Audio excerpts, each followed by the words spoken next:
الموضوع اللي تكلمتي عليه والذي يتعلق بالمباراة.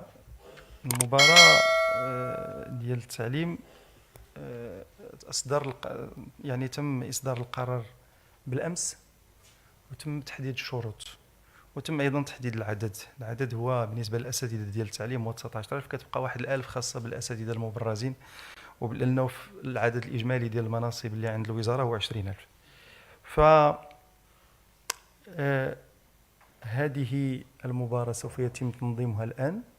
19,000 هو رقم كبير غير مسبوق.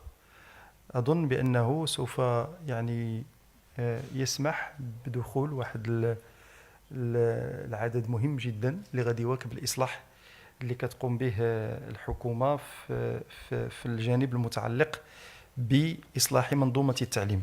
ما تنساش تدير لايك وتخلي رأيك كيهمنا بزاف.